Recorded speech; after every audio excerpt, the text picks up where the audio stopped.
Hello मुलांनो, कसे आहात? मला ओळखलत का? मी दीप्ती.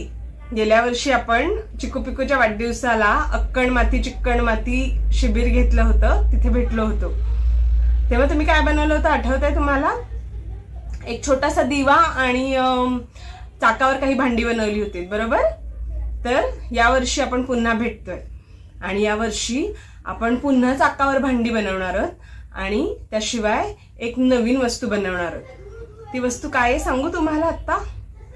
ते आहे एक मास्क. तर एक वेगळा मास्क बनवायला शिकवणार आहे मी तुम्हाला. तर तुम्ही येणार ना? नक्की या.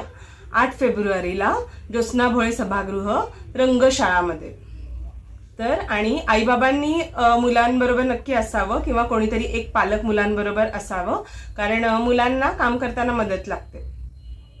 तर नक्की या. एक मास्क, मातीची भांडी बनवायला आणि मातीमध्ये खूप खेळायला. ठीक आहे, भेटूया नक्की.